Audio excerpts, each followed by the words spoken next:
बोलिए गौरी गोपाल भगवान की। आज की प्रश्नोत्तरी में हमारे भैया सवाल करेंगे और भैया जी के सवाल शुरू होंगे। अब आपका समय स्टार्ट हुआ।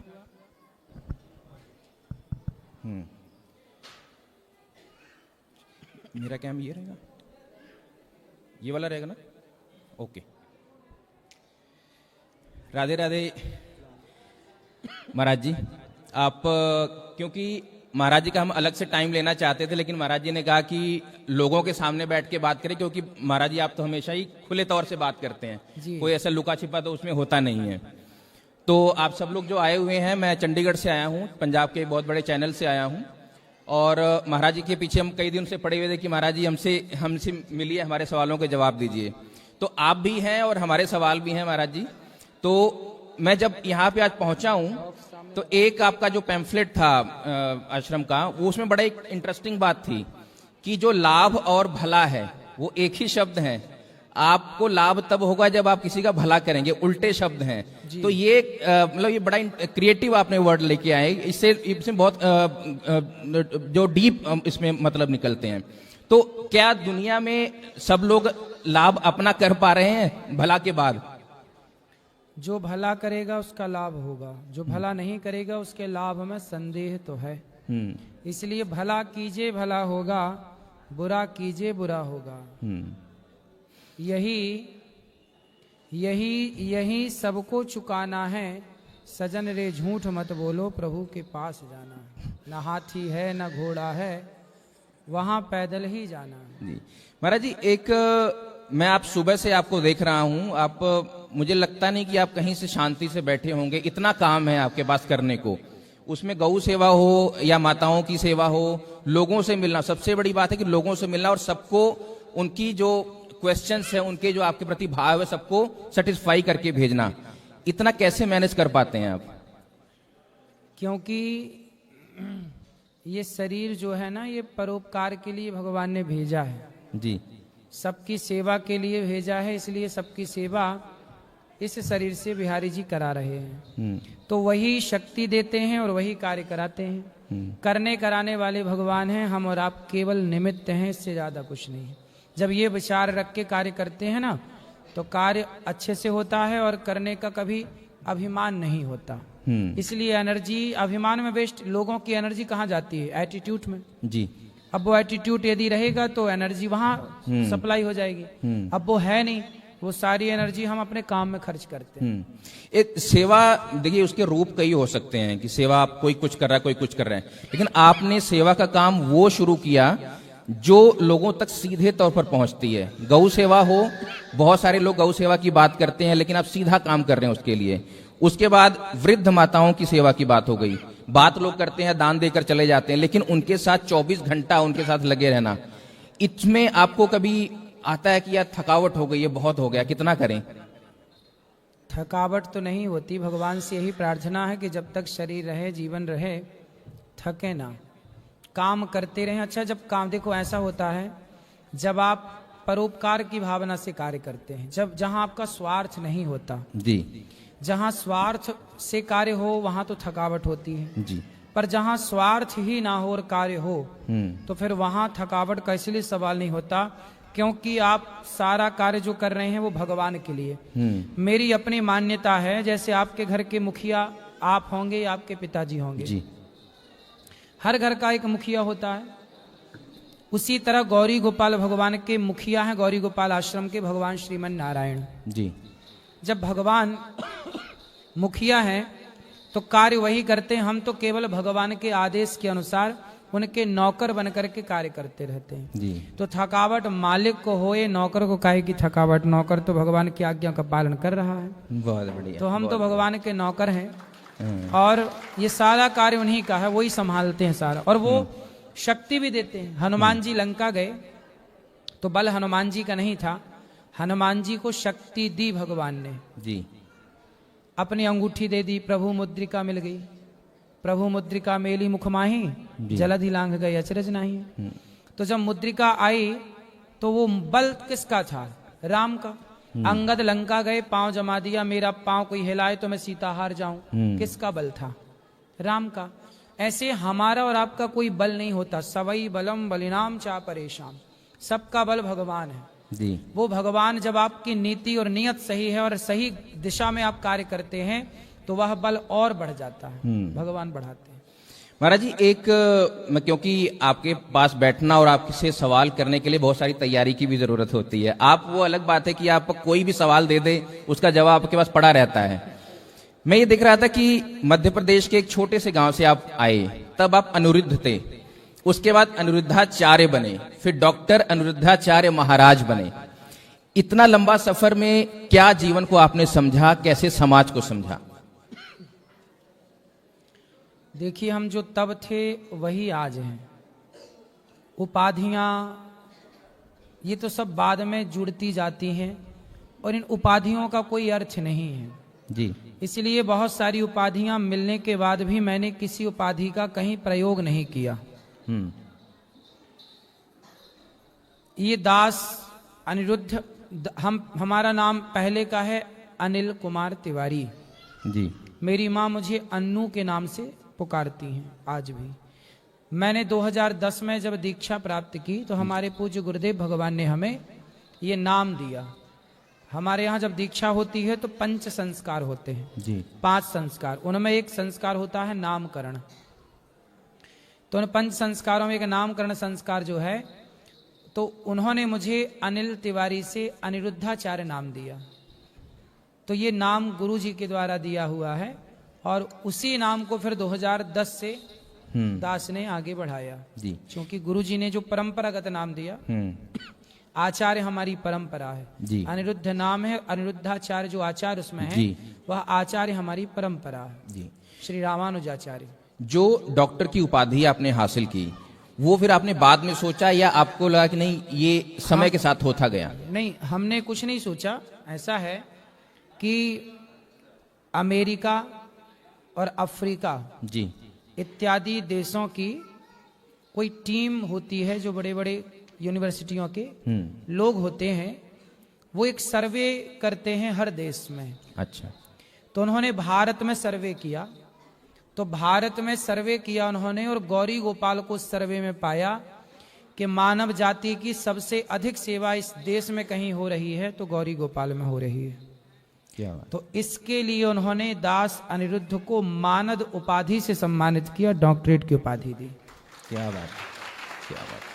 ये मुझे लगता है कि ये पहली बार होगा कि ये सुनने को मिल रहा है कि आपके काम को दूर से ऑब्जर्व किया गया और आपने उसके बारे में सोचा भी नहीं होगा कि लोग आएंगे और आपको इस तरह से हमें नहीं करेंगे। पता, बाद में फोन आया अमेरिका की यूनिवर्सिटी से, यहाँ जो दिल्ली में आके फिर उन्होंने सब कार्य किया जी। तो वो गौरी गोपाल को चुना उन्होंने, यहाँ की सेवाओं को देखा। महाराज जी, एक कहा जाता है ना कि नर सेवा नारायण सेवा, और उसमें मुझे लगता है कि आप 100% क्या 200% भी काम कर रहे हैं। मैं इसलिए सुबह आ गया था आपके पास कि मैं देखूं कि क्या क्या होता है, और उसमें मेरी नजरों के सामने से हजारों लोग खाना खाकर जा चुके हैं और अभी भी खाना खा रहे होंगे या खाने की तैयारी में होंगे। ये जो किसी भूखे का पेट भरना, इसको आप कितना बड़ा काम जो आप कर रहे हैं वो तो बड़ा काम है ही।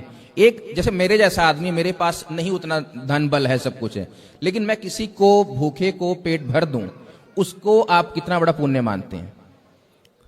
एक मैया मेरे पास आई, ये बच्चा कब से रो रहा है, मैया काहे नहीं चुप करा रही हो, जाओ घुमा फिरा उसको बढ़िया। सुनो, एक मैया मेरे पास आई और उन्होंने कहा जी कि मेरे पास 10 रुपए हैं, क्या 10 रुपए में भंडारा हो जाएगा जो यहाँ चल रहा है? तो मैंने कहा हो जाएगा। कहा कैसे होगा? तो मैंने कहा लाओ 10 रुपए से नमक खरीदते हैं।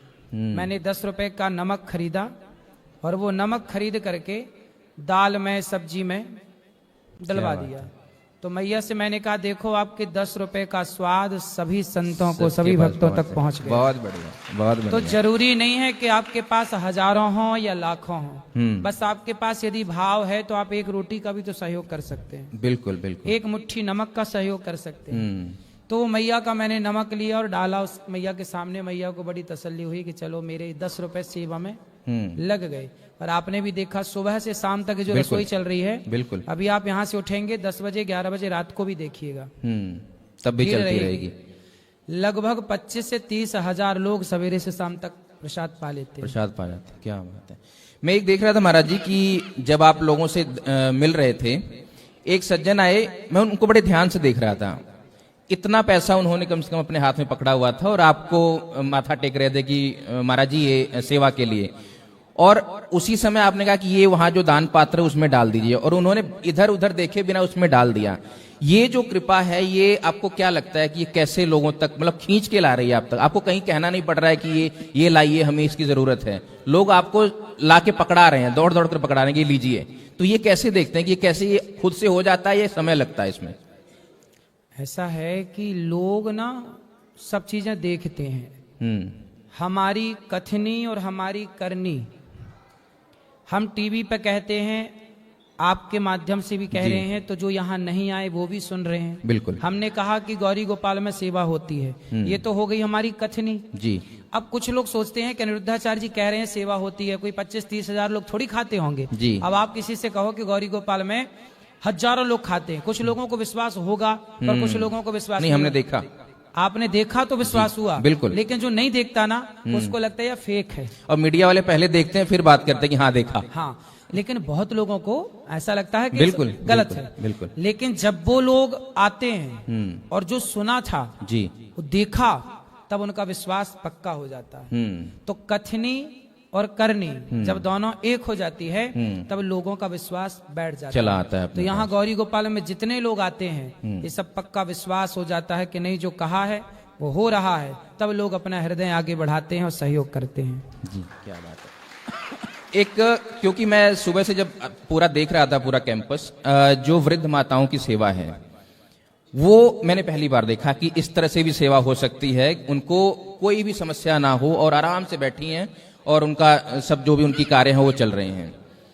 जब मैंने देखा, और एक चिंतन करने के नाते, एक जब हम मीडिया में होते तो चिंतन भी करते हैं कि यार ये कैसे हो सकता है कि एक माँ को किसी ने तिरस्कार कर दिया और कई लोग उन माओं के दर्शन करके भावुक हो रहे थे। मैंने देखा खुद खिड़की के पास खड़े होकर के।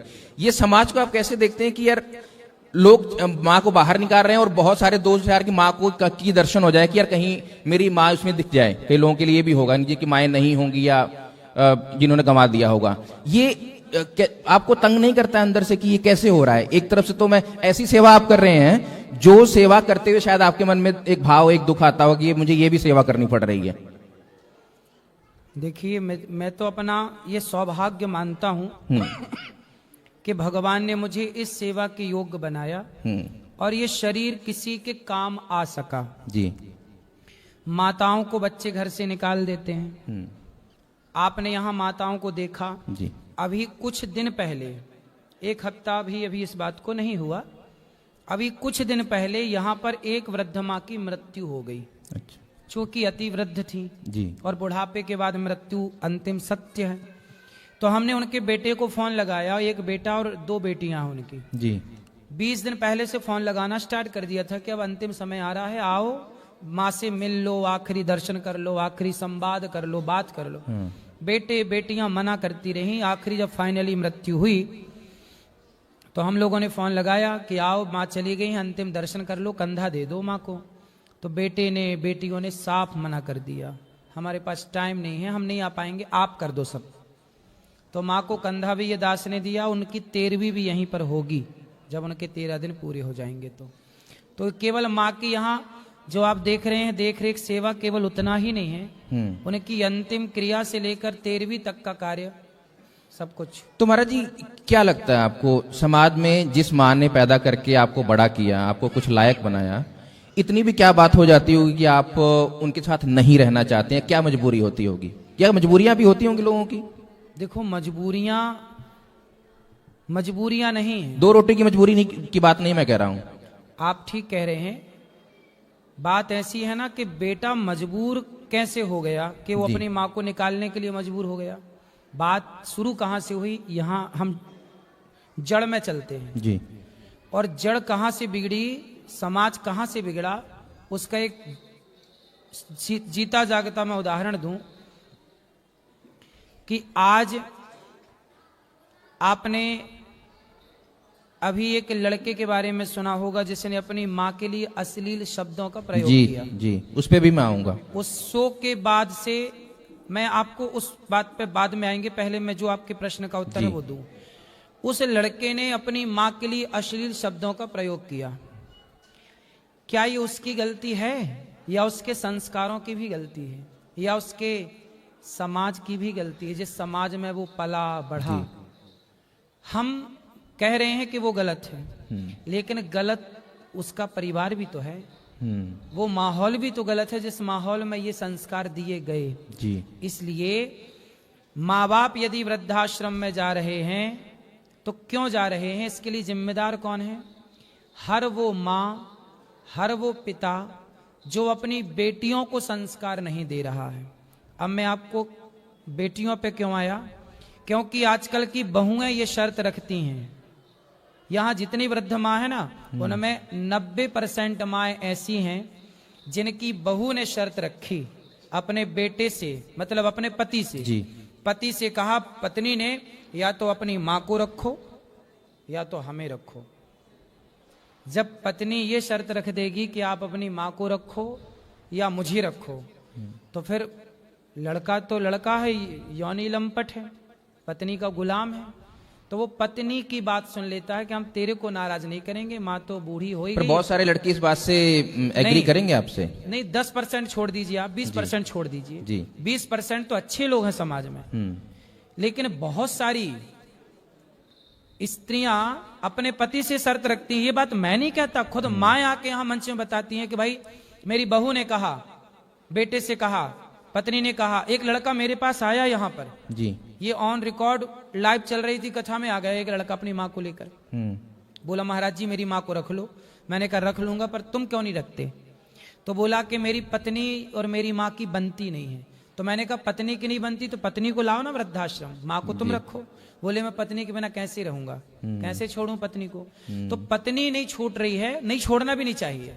गृहस्थ में ऐसे बैलेंस बनाओ कि पत्नी भी खुश रहे और माँ भी खुश रहे, क्योंकि दोनों ही जिम्मेदारी एक मर्द की है, एक पुरुष की है। तो आप दोनों को संभाल के रखिए।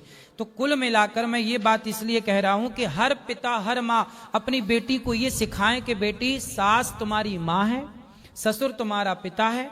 यदि हर बेटी अपने बूढ़े सास ससुर की दो बातें, क्योंकि बुढ़ापे में ना आदमी चिड़चिड़ा हो जाता है, बुढ़ापे में ना बोलता बहुत है फिजूल का, तो आपको लगता है बुरा कि यार बुढ़िया तो बोलती रहती है, लेकिन ये संस्कार बेटियों को देना चाहिए कि बेटा बुढ़ापे में तुम्हारे सास ससुर ऐसे हो जाएंगे, कुछ बातें कहें तो नजरअंदाज कर देना, इग्नोर कर देना उनकी बातों को। ये मतलब नहीं कि आप घर से निकाल ही बाहर, और घर से निकालना अचानक नहीं होता है, वो पूरा सिस्टम काम करता है उसके तो पीछे। उसमें पुरुष की गलतियां हैं। हम तो स्त्री को गलत नहीं ठहरा रहे हैं, हम तो एक वाक्य बता रहे हैं कि जो समाज में घटनाएं घट रही हैं, लेकिन गलती स्त्री की तो कितनी है वो भगवान जाने, पर गलती कहते ना अपना ही सिक्का खोटा हो तो दूसरों पे क्या दोस्त है। तो बेटे की गलती मानी जाएगी क्योंकि तुमने पत्नी की बात मान के माँ को घर से निकाल दिया। अपराधी तो तुम दोनों हो गए। अब किसका अपराध ज्यादा है किसका कम है ये तो ईश्वर तय करेंगे, लेकिन जो समाज में मैं देख रहा हूं उसका सबसे बड़ा कारण यह है वृद्धाश्रम में माओ के आने का या पिताओं के आने का, कि आज की जो पीढ़ी है, चाहे लड़की हो या लड़का, पत्नी हो या पति, ये ना बर्दाश्त नहीं करना चाहते, सुनना नहीं चाहते कुछ, तो थोड़ा सा सुनना पड़ता है ना। बूढ़े हैं कुछ बोलेंगे, चिड़चिड़ापन बुढ़ापे का एक दोष होता है कि बुढ़ापे में आदमी चिड़चिड़ा हो जाता है। महाराज जी यहाँ पर एक सवाल और भी बनता है कि आपने कहा कि लड़कों की इसमें या जो पुरुष हैं उनकी कहीं न कहीं मजबूरी या गलती भी होती है। जब ये आपकी बात सुनेंगे तो उनका अपना एक पक्ष होगा कि देखिए हम तो पिस रहे हैं, बहुत सारे लोग खड़े हैं और इस बात को महसूस भी कर रहे होंगे, हम तो पत्नी माँ और पिता के बीच में पिस रहे हैं। बिल्कुल तो उस पिसने के नाम पर वो ऐसे फैसले लेते जो लेना नहीं चाहते हैं। सही है। तो उससे कैसे बचे, क्योंकि आपके पास तो इन सवालों के जवाब होते हैं। सही है। ऐसा है ना कि पुरुष बेवजह पिसता है, ये बात सही। अब पत्नी की बात माने तो माँ से बुरा, और माँ की बात माने तो पत्नी से बुरा। तो कई पुरुष ना इस चक्रव्यूह में पड़कर उलझ जाते हैं, कोई निर्णय नहीं ले पाते। लेकिन इसलिए हम कहते हैं कि यदि हर बेटा, हर माँ बाप अपने बेटा और हर माँ बाप अपनी बेटी को बढ़िया संस्कार देंगे, परिवार चलाने वाले संस्कार देंगे, तो ये नौबत ही नहीं खड़ी होगी। भाई लड़की ये क्यों कहे कि आप अपने माँ को चुनो, कल को आपका बेटा कहेगा तब आपको कैसा लगे। इसलिए पुरुष को धर्म संकट में ना डाला जाए। अच्छा देखो, पति का मतलब होता, पत्नी का मतलब होता है जो पतन होने से बचाए, ठीक है, पतन होने से बचाए। यदि आपका पति गलत कर रहा है जी, जैसे आपकी पत्नी ने कहा कि अपनी माँ को निकाल दो, यदि आपने अपनी माँ को निकाल दिया तो आप पाप के भागीदार बन जाएंगे। जी, तो पत्नी का धर्म होता है कि वो अपने पति को समझाए कि आप अपनी माँ को न निकालिए वरना आप पाप के भागीदार बन जाएंगे। यदि आपने निकाल दिया पत्नी के कहने से या अपने मन से, चलो पत्नी ने नहीं कहा और फिर भी एक लड़के ने अपनी माँ को निकाल दिया, तो उस पत्नी का धर्म यह है कि वो समझाए कि माँ भगवान होती है। यदि आपने माँ को निकाला तो आप पाप के भागीदार बन जाएंगे और आप नरक जाएंगे। और पत्नी का धर्म है कि वो अपने पति को पतित होने से बचाए, उसी का नाम पत्नी है। जी महाराज जी, जब यहाँ की एक जी जाना है, आओ एक बिल्डिंग का आप उद्घाटन कर रहे थे यहाँ पर, एक जी, आओ ऐसे आ जाओ।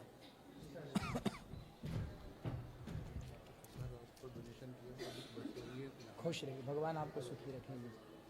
प्रसाद पाइए, प्रसाद पा लेने से दर्शन कर पकड़िए, ठीक है मैया, खुश रहिए, भगवान आपको सुखी रखें।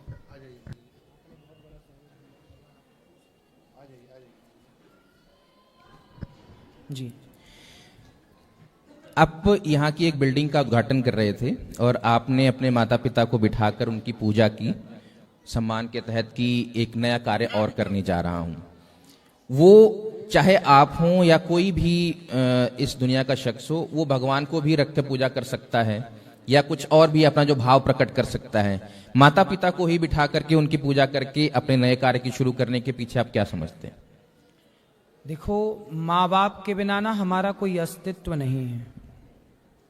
माँ और पिता का ऋण हम अपना शरीर का एक एक बूंद रक्त बहाकर भी, शरीर के टुकड़े टुकड़े करके भी हम अपने माता पिता का कभी ऋण नहीं चुका सकते। जी, माँ के ऋण से हम कभी उऋण नहीं हो सकते।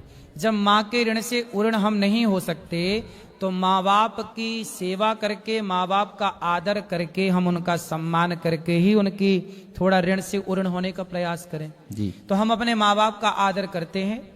कोई भी कार्य हम करते हैं तो पहले माँ बाप की पूजा करते हैं। क्या बात। हम माँ बाप के पांव धोकर चरणामृत पीते हैं और माँ बाप की पूजा और सेवा करके अपने कार्य की शुरुआत करते हैं। और वो कार्य माँ बाप के आशीर्वाद से, देखो माँ बाप के मरने के बाद तो फोटो का सब सम्मान करते हैं, जी, पर फोटो का सम्मान नहीं, जब तक जिंदा है तब तक उनका सम्मान आदर हो, मरने के बाद तो हो गई। जीते जी आपने अपने माँ बाप के पांव धोए क्या? जीते जी माँ बाप के पांव दबाए क्या? जीते जी माँ बाप का सम्मान किया क्या? मरने के बाद तो फिर सब जो हो रहा वो तो फॉर्मेलिटियां सब करेंगे। बिल्कुल जीते जी, मेरा पक्ष ये है कि जो करना है जीते जी, जी, अपने लिए, समाज के लिए। मरने के बाद कुछ नहीं होना, सीधा जल के राख हो जाओ, खत्म। जी। हमारा जी एक आपका वीडियो जब चलता है और आप जब वृद्ध माओं की सेवा की बात करते हैं, एक वीडियो में आपका देख रहा था, आप वैसे ही कुछ प्रवचन दे रहे थे और कमेंट सेक्शन में मैं चला गया कि लोग क्या बोल रहे हैं। मैक्सिमम आपका जो बात थी लोग उस पर काफी अप्रिशिएट कर रहे थे, लेकिन कुछ कमेंट्स ऐसे थे कि महाराज जी जब वृद्ध माओं की आप सेवा कर रहे हैं तो उनको प्रचारित क्यों कर रहे हैं, लोगों को प्रदर्शनी दिखा रहे हैं, लोग आ रहे हैं और खिड़कियों से देख रहे हैं कि चाहे वो एक ने तो यहाँ तक लिख दिया कि आपने वृद्ध माओं का आश्रम बनाया या चिड़ियाघर बनाया है, लोग आके देखे जा रहे हैं। तो ये सब चीजें आप पढ़ते हैं, आपके तक पहुंचती हैं कि लोग ऐसा भी लिखते हैं? नहीं, हम तो नहीं पढ़ते, लेकिन आप बता रहे हैं तो लिखते होंगे लोग। लोगों का काम फ्री है बेचारे, कुछ तो लिखेंगे। दूसरा ये है कि उनसे कहा जाए कि यदि आप इसे चिड़ियाघर कहते हैं तो एक चिड़ियाघर ऐसा आप भी बना लो, जी, है ना।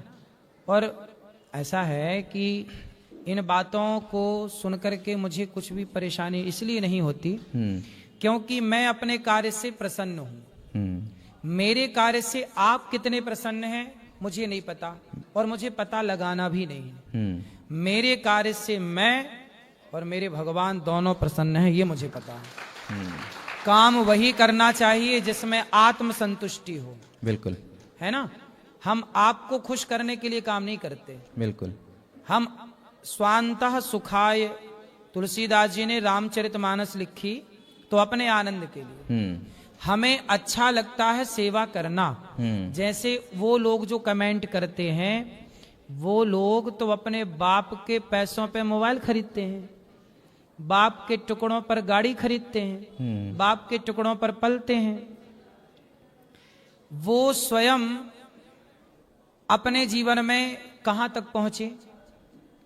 इसलिए मेरा मानना है कि जिस उम्र में, मेरी उम्र आज 34 साल है जी, रनिंग में 33 कंप्लीट, मेरी उम्र के लड़के बाजार में बाप से पैसे मांग रहे हैं मोबाइल खरीदने का। मेरी उम्र के लड़के पिता से पैसे मांग रहे हैं गाड़ी खरीदने का। मेरी उम्र के लड़के अपने बाप से पैसे मांग मांग कर क्लबों में जा रहे हैं, बारों में जा रहे हैं, शराब पी रहे हैं, गांजा पी रहे हैं, सिगरेट पी रहे हैं। मेरी उम्र के लड़के एक लड़की के कंधे में हाथ रख के घूम रहा बिंदास। जिस उम्र में तुम अपने बाप के टुकड़ों पर पल रहे हो, उस उम्र का ये अनिरुद्धाचार्य 290 वृद्ध माओं की सेवा कर रहा है, 30,000 लोगों की सेवा भोजन की कर रहा है। गौरी गोपाल गुरुकुल में 150 बच्चे पढ़ रहे हैं, 400 गौ माता हैं, 125 नंदी हैं। इस उम्र में जितनी मेरी बुद्धि, जितनी मेरी क्षमता, उतना ये दास अनिरुद्ध ने किया है, भगवान ने कराया है। अब तुम कमेंट में कुछ भी कह दो, हमें स्वीकार है, सब आपकी गाली भी स्वीकार है, लेकिन कह देना अलग है। यदि हिम्मत है तो कुछ कर लो। जी, आपने गौ सेवा की बात की महाराज जी। इसमें बहुत सारे जो लोग यहाँ पे बैठे हुए हैं, उनको भी ये बात महसूस होती होगी कि आप जैसा काम कर रहे हैं और आप जैसे बहुत सारे लोग गौ सेवा जैसा काम कर रहे हैं, चाहे उसमें अस्पताल बनवाना हो गऊओं का, या उनके लिए चारा, या बहुत सारी चीजें व्यवस्था करनी हो। लेकिन एक बात बार बार खड़ी होती है कि जो गौएं सड़क पर चल रही हैं, घूम रही हैं, और भी आवारा पशुओं के साथ, एक तो उनकी खुद की जिंदगी खराब हो रही है सड़क पर चल करके, और दूसरी बात यह है कि जो लोग रोड पर चल रहे हैं, बहुत सारे परिवार इसलिए बर्बाद हुए हैं क्योंकि आवारा पशु के चपेट में आने के कारण। आप लोग धर्माचार्य हैं, आप बहुत सारे लोगों में इन्फ्लुएंस रखते हैं, सरकारों में भी आपकी बात चलती है, तो क्यों ना ऐसा हो कि सड़क पर चलने वाली एक भी जो गौ माता हो दिखाई ना दे। एक तो उसका भी भला होगा, एक सड़क पर चल रहे वाहन चलाने वाले का भी भला होगा, उसे परिवार का भी भला होगा। सब लोग यदि गौ सेवा कर लें, सब लोग गाय को घर में रख लें, तो इससे बढ़िया कुछ नहीं हो सकता जी। सबसे बढ़िया क्या है कि सब लोग गाय को रखें। अब क्या है कि सब लोगों ने कुत्ते रख लिए घर में और गाय को छोड़ दिए। पर महाराज जी, कुत्ता रखना और गाय रखने में फर्क होगा ना, उसका संभालने का तरीका, उसके लिए जो साधन है वो अलग है, कुत्ते के लिए साधन अलग है। रखना ज्यादा महंगा है, गाय को रखना कुत्ते से सस्ता है। आप देख लो दोनों का हिसाब किताब। आज तो 2-2 लाख 1-1 लाख के कुत्ते विलायती पाले जा रहे हैं जी। गाय तो 25-30 हजार की भी आ जा रही है, बढ़िया। पर महाराज जी, वो फ्लैट में नहीं जाएगी, नहीं, बहुत सारे लोग यहाँ पर फ्लैट में भी रहते हैं। छोटी छोटी गाय आने लग गई आजकल, फ्लैट वाली भी फ्लैट में भी रख। पर महाराज मैं सड़क पर चलती गाय की बात कर रहा हूँ। सड़क पर चलती गाय का ऐसा है कि सब लोग, जैसे आप हैं, आप पत्रकार हैं, बहुत लोग आपको फॉलो करते हैं, बहुत लोग जानते हैं। भारत में इतनी सारी मीडिया है जी, पत्रकार लोग हैं जी। पत्रकार लोग केवल सवाल ही पूछते रहेंगे या खुद भी कुछ करेंगे जी। तो भारत के पत्रकार गौशाला बनवाएं। अब जितने बड़े बड़े चैनल हैं जी, इन चैनलों के पास तो महीने का हजारों करोड़ का रेवेन्यू है जी। एक महीने का हजारों करोड़, इतने बड़े बड़े चैनल तक इस देश में है। तो क्या ये चैनल वाले गौ माता के लिए कुछ नहीं कर सकते? बिल्कुल किया जा सकता है। तो न्यूज चैनल वाले सारे गौ माता के लिए कार्य करें। महाराज जी, इसमें एक ये है कि जो सिस्टम है, सरकारें जो लोग चलाते हैं, क्योंकि मेरा सवाल पूछने का कारण यही था कि आप लोगों की बात उन तक बहुत साफ स्पष्ट पहुंचती है। किस तक? सरकारों तक, जो सिस्टम में हैं, जिनके हाथ में डिसीजन लेने की पावर है। हम भी सवाल उठाएंगे और हम ये कह देंगे कि ऐसा हम नहीं। पर एक बात बताएं, आज तक ना किसी मीडिया ने जी, बात थोड़ा सा अच्छी लगे ना लगे, पर देखो आप अच्छे हैं, पर आज तक किसी मीडिया ने ना बहुत अच्छे से गौ हत्या के मुद्दे पे बात नहीं की नेताओं से जी। आप लोग बड़ी बड़ी न्यूज वाले नेताओं को बुलाते हैं, गृह मंत्री आते हैं, फला मंत्री आते हैं, क्यों नहीं पूछते कि भैया ये गौ हत्या कब बंद होगी? जी। आप पत्रकारों का क्या ये कर्तव्य नहीं है? सारे सवाल राजनीति के हैं, कुछ सवाल गौ माता के पक्ष में हो जाएं। अब बड़े बड़े नेताओं से क्या बड़े बड़े न्यूज चैनल वाले, महाराज जी गौ हत्या रोकने के लिए तो कानून भी बन गया है। कानून बन गया है, इससे ना होगा। कैसे होगा हम बता रहे हैं। 500 का नोट बंद किया, इसका कोई कानून बना था? नहीं। मोदी जी आए रात को 8 बजे, 500 का नोट बंद हो गया कि नहीं जी। जब मोदी जी के कह देने से 500 का नोट बंद हो सकता है, तो मोदी जी के कह देने से गौ हत्या भी बंद हो जाएगी। एक बार कह देना वो और भाई कल से बंद, सड़क पर चलती गौओं को भी संरक्षित किया जा सकता हत्या है। बंद। और सभी अपने कार्यकर्ताओं से कह दें, जैसे मोदी जी ने आह्वान किया कि झाड़ू लगाओ, जी। पूरे देश ने झाड़ू उठा ली, जी। स्वच्छ भारत अभियान के तहत सारा देश स्वच्छ हो गया। ऐसे मोदी जी कह दें कि भाई सब लोग घर में गैया रखो अपने आप। अब गैया रखते हैं तो नगर पालिका उठा के ले जाती है। बड़े दिल्ली में आप गऊ रखोगे तो नगर पालिका न रहने देगी। तो जब नगर पालिका नहीं रहने देती तो आप रखने वाला व्यक्ति भी कैसे रखेगा। तो सरकार मोदी जी को जब कहना पड़ेगा कि भाई झाड़ू उठाई मोदी जी ने, तो सब झाड़ू उठा लिए। अब मोदी जी कह दें एक बार कि भाई सब गौ माता की सेवा करो, घर में रखो जितने कार्यकर्ता हैं, फिर देखो अपने आप गौ माता सुरक्षित हो जाएगी। जी। भाई चाहोगे तो सब हो जाएगा, वरना फिर बातें करते रहो। बिल्कुल, क्योंकि आप कर रहे हैं और आपने चाहा तो आप कर भी रहे हैं अपने कार्य। बिल्कुल महाराज जी, क्योंकि जैसे आप लोगों से रोज मिलते हैं और हम भी जब फील्ड में जाते हैं तो हमारे सामने ऐसी तस्वीरें आती हैं जिसको हम एक कमजोर दिल के आदमी को दिखा भी नहीं पाते हैं। और कई जो परिवार ऐसे बर्बाद हुए सड़क पर चलती गौओं की वजह से या आवारा पशुओं की वजह से, कई जगहों पर मैंने खुद रिपोर्ट की जिसमें ये कहा गया कि अगर सरकार, अगर धर्म के दो धर्माचार्य हैं उनके कहने से ये गौओं को नहीं संभाला जा रहा है तो इनको, कई लोगों को ये बात बुरी लगेगी। कई लोगों ने ये कहा, वो किसी अन्य समुदाय से नहीं आते हैं, उन्होंने कहा कि क्यों ना इनको फिर कत्ल खाने ही भेज दिया जाए, ये हमारे परिवार वालों का कत्ल करवा रही हैं, रोड पर खून गिर रहा है। तो इसको आप कितना वो मानते हैं? गाय का खून नहीं बहना चाहिए। बिल्कुल।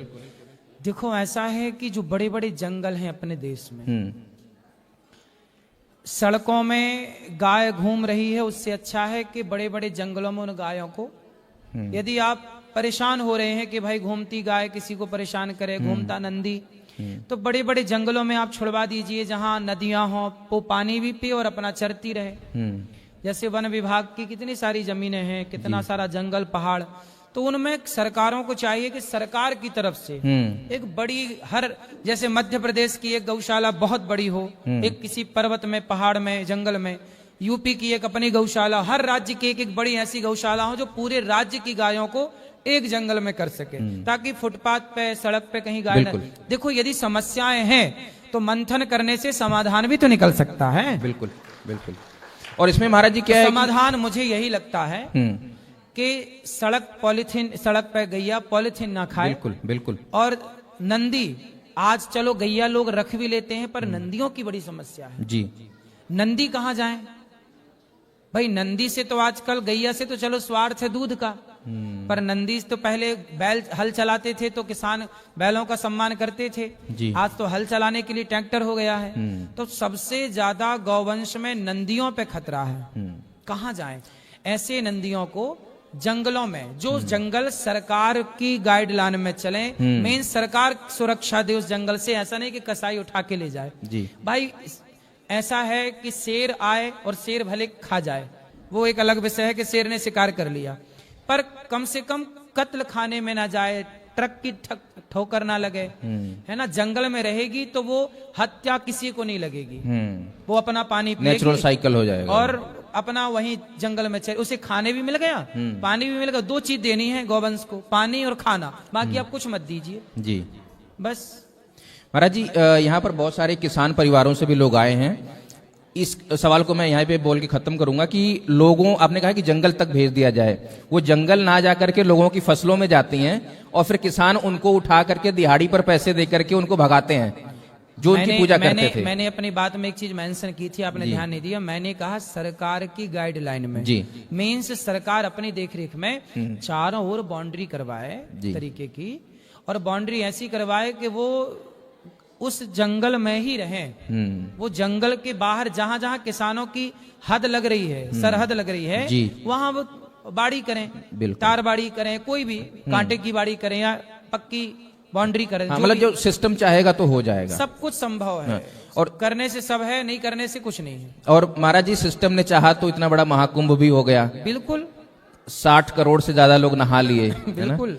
इस पूरे आयोजन को बताया जाता है कि 150 साल से ज्यादा के बाद ये आया और लोगों ने स्नान किया।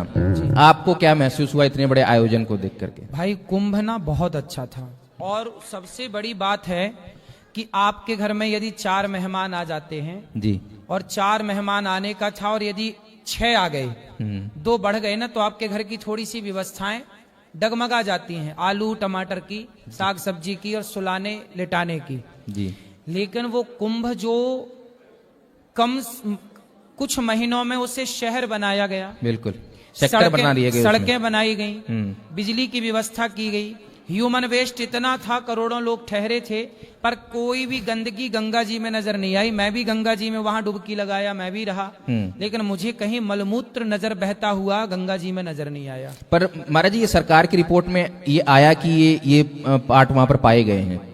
भाई वो तो आप घर की छोटी सी व्यवस्था करते हैं तो कुछ दिक्कत तो आपके घर में भी कई बार नालियां चौक हो जाती हैं।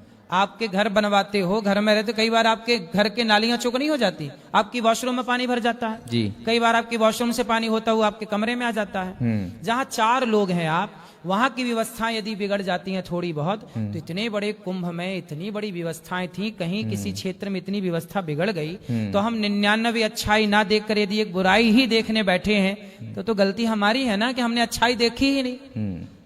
इसलिए योगी जी ने जो कुंभ में तैयारियां की थी वो किसी देश के बस की नहीं थी। ये बात तो माननी पड़ेगी। दुनिया में अमेरिका भी इतनी बड़ी व्यवस्था नहीं कर सकता था जितनी बड़ी व्यवस्था कुंभ में योगी जी ने की। पर महाराज जी योगी जी को बहुत कुछ सुनना पड़ा इस पर। कोई बात नहीं, कि योगी जी ने लोगों को गुमराह किया। जो अच्छा करता है उसे सुनना भी पड़ता है, तो उन्होंने सबके लिए भला ही सोचा। अब कुछ सुनना पड़ा तो कोई बात नहीं, ये भी उनका बड़प्पन है कि उन्होंने चुपचाप सुन लिया। महाराज जी जिन लोगों ने, हालांकि रिपोर्ट एक अलग बात है, जब राजनीतिक तौर पर उनको घेरने की शुरुआत की, वो लोग नहाते नहीं दिखे महाकुंभ में। हाँ, वो नहाए नहीं कभी जी, वो नहाते नहीं दिखे। वो केवल बात करते दिखे ना, वो नहाएंगे क्यों? और इसमें तो कई लोग चोरी से नहाए पाप धुल जाएंगे, उनकी भी बुद्धि शुद्ध हो जाएगी, उन्हें भी अच्छा कहना पड़ेगा, इसलिए वो नहाए ही नहीं कि हमारे पाप धुले ही ना। जी क्योंकि उन्हें इस तरह का बोल बोल के राजनीति में कुछ समय और रहना है, थोड़े राजनीति खत्म हो जाएगी। हाँ, इसलिए वो बेचारे गए ही नहीं। महाराज जी क्योंकि संगम पर यहाँ पर बहुत लोग होंगे, स्नान करके आए, आप तो गए ही थे, वहां पर गंगा मिलती है, यमुना भी मिलती है, और अब दिल्ली की सरकार जो नई वाली बनी है उसने पहले ही दिन आरती शुरू करवा दी। आपको लगता है कि आरती से ही साफ हो जाएगी यमुना या गंगा, या उसके लिए तंत्र काम करेगा? भाई आरती तो शुरुआत है ना, आप कोई भी कार्य करते हैं तो आप जैसे घर बनाते हैं तो पहले भूमि पूजन करते हैं जी, आरती करते हैं। तो हमारे हिंदू धर्म में कोई भी शुभ कार्य हो पहले आरती पूजा ही की जाती है। तो यमुना मैया की तो सदा आरती होनी चाहिए।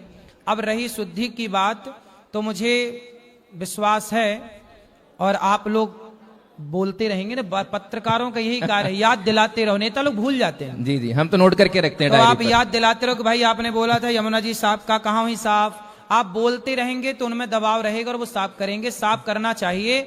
हमारे देश में भगवान श्री कृष्ण की 4थी पत्नी है यमुना मैया, भगवान की पटरानी है। इतना शुद्ध पानी तो कम से कम हो कि हम नहा सकें, पानी पी सकें। आज यमुना मैया का पानी पीने के योग्य भी नहीं है, ये बहुत दुखद बात है। ये सरकारों को देखना चाहिए। अब तो बात ये हो गई ना कि अब तो गंगोत्री से लेकर के प्रयागराज तक एक की ही सत्ता है। अब तो साफ करना ही है, करना ही चाहिए जी, और करना भी चाहिए, क्योंकि अब लोगों के, अब उनके पास कहने को नहीं होगा कि फला सरकार थी इसलिए नहीं हो पाया। अब बहाना नहीं है। अब तो गंगोत्री से लेकर के प्रयागराज जी तक सरकार उन्हीं की है। एकदम निर्मल धारा होनी चाहिए। महाराज जी क्योंकि जब आप प्रश्नोत्तरी करते हैं, आज हमें आपने मौका दिया, एक बात, जब आप लोगों के सवालों का जवाब दे रहे होते हैं तो वो इतना ज्यादा वायरल होता है सोशल मीडिया पर, आप तैयार रहते हैं लोगों के सवालों के लिए कि कोई कुछ भी पूछ देता है। लोगों ने देखे ही होंगे वीडियो, कुछ भी पूछ देता है, मतलब कुछ भी पूछ देता है। तो आपको थोड़ा अंदर से चिंता नहीं रहती कि यार पता नहीं क्या पूछेगा या मुझे उससे जवाब देना चाहिए या नहीं चाहिए? आप प्रिपेयर रहते हैं 24 घंटा? ऐसा है कि मैं भारत के प्रत्येक व्यक्ति को, यहाँ जितने लोग खड़े हैं, मैं इन सबको अपना परिवार मानता हूँ जी। और जहाँ परिवार की बात हो, परिवार में फिर क्या सोचना, परिवार अपना है। जब आपको अपना मान लिया, आपने मुझे अपना मान लिया, तो हम आपस में कुछ भी बोलते रहे प्रेम से।